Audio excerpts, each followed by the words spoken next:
I'm Anastasia, and I would take a seat because we're talking about female empowerment. Now that we're in 2017, feminism is on the rise, which is freaking awesome! Because honestly, equality between men and women has been long awaited, and I am so excited that we are finally in an era that we can make it happen. Let's talk a little bit about how it started. Now, since the dawn of time, females have taken the backseat in basically everything. History is surrounded by men doing amazing things, and kind of no mention of any woman doing really anything at all besides backing them up. It was always kind of a thing. Women from a young age knew their place in society. Women would grow up, they would marry young, they would have children, and they would stay at home and sew and cook and wait for their husband to come home from their day of work in order to feed them and take care of them. And that was a woman's role in society for kind of forever. Women had no say in anything. They were sold off into marriages by their fathers. They couldn't vote. They couldn't get divorced. They couldn't legally own property. The idea of a single mom didn't exist unless you were a widow. We finally started to see women speak out about something that was important to them. Women like Susan B. Anthony, who is one of the biggest proponents for the suffragette movement, became role models for women around the world who didn't have a voice. Now, the right to vote was just the beginning. And beyond the suffrage movement came World War I and subsequently World War II. And that's when women really started to have a place in the labor force. All of the men were sent off to war, and so all of these wives and moms were left without any way to take care of themselves. So they got up off their butts and they started to work. They took the men's place in the factories and kind of everywhere. And this was also the first time that women were able to do something besides teach or be a nurse or be a mom. Of course, when the men came back, they were angry and they wanted their jobs back. But women had finally gotten that taste of freedom that they always wanted. They'd gotten the taste of surmounting to something other than just taking care of the home. Now, even though the women had taken over the same jobs that the men were doing, men still saw women as unequal to them, as lesser, as unable, incapable of doing the same things as them. Moving forward into the 50s and 60s, a woman's place was still widely known as in the home, taking care of her husband and kids. But we started to see more and more women, especially into the 60s, 70s, and 80s, branch out and start to get jobs as not just secretaries, but now writers and doctors and lawyers, and women had a lot more opportunity in the workforce. And even though women had a lot more opportunity in the workforce, there was still so much disparity in how men and women were treated. That was where unequal pay started, is people really didn't think that women were as capable as men. So even though they were doing the same jobs, women were paid hundreds of thousands of dollars less than men were for the same job, because it was thought that they couldn't do the same thing as men could, even though women took the jobs that the men had left behind and they did just as good of a job. We had solid proof and people still didn't get to, oh God, I can't even talk about it. Anyway, so throughout history, even with all these changes, these women's movements that have popped up during the civil rights movement, the suffragette movement, we're not even close to what we could be in equality between men and women right now. And I say that knowing what we're capable of. Now, I did make this video to give you a history lesson. I know you've all learned this in school. I know you're still learning it. I know you're studying it. I know there are articles and books and TV shows all about this kind of stuff. But I can't get over the fact that there's still so much inequality. I'm so lucky to be a woman in the United States, where so many women before me fought the hard fight in order for me to have the right to vote, to have the right to pursue whatever I want, to be able to go to college, to have kids on my own, not have to rely on a man to make a name for myself in the world. But there are still so many countries that are behind in this idea of women being equal to men. Women aren't allowed to go to school. They're not granted an education because they're not worthy enough. Their place is still in the home. They still can't vote. They still have to wear certain clothes. They're still below men, way farther down than women in the United States are. So even though the term feminism is fairly new and a fairly 21st century kind of movement, it's been around for kind of forever. The only problem is young girls are still treated like young girls. We read fairy tales when we're young that, you know, the princess is locked in the tower or there's a magic curse on her and she's asleep, and the only person who can save her is the prince. The handsome prince on the white steed, and he rides in and he has a sword and he fights the dragon and he fights the evil witch to save us. And then when he saves us, he gets our hand in marriage. Which kind of seems messed up to me. Why do I have to wait for him to come save me?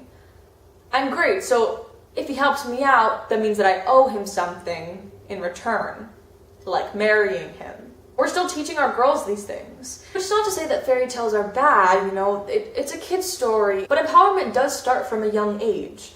If a young girl is told at the age of 5 that she's not allowed to play with the guys or be rough or throw a football, she's going to grow up her whole life thinking that being athletic is bad or it's a boy thing and she's not allowed to do it. If we're reading little girls' stories about having to wait for a man to come save her, she's going to think that she has to have a man in order to make something of herself.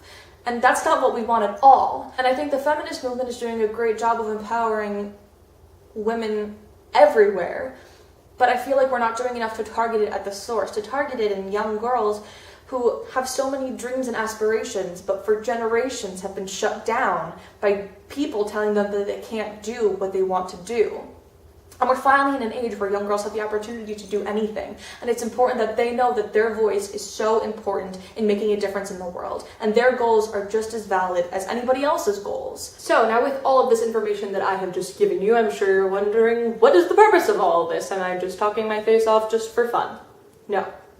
I'm here to talk a little bit about a solution of sorts. Now, it's not really a solution per se to this issue at large, but it's a small way that I found that I could help in my own community. And I'm going to tell you how you can do it. Pick any community of girls. It could be your younger sister and her friends, it could be girls at school, it could be girls at your church, anything like that. I chose a group of middle school girls in my county and I went into their school and spoke to them. Basically what I did was I took girls in the entire 5th grade and I broke them up into stations. There were about 6 or 7 girls per station. There were 4 stations total. One was where I told them about female empowerment icons that they could look up to as people to model themselves after, as role models, as people that they can look up to and follow in their example, women who have made a difference in the world in regards to women's rights. I used women from COCO and the fashion movement, Maya Angelou, who stood up for not only women's rights but also African American rights, Emma Watson with her He for She movement, and a few more. Check in the description below for the list of women that I used as examples and the bullet points that I used to talk about exactly how they empowered women throughout the ages. It's really important for young girls to have people like that that they can look up to see women who are very popular, they have a really big presence in the media,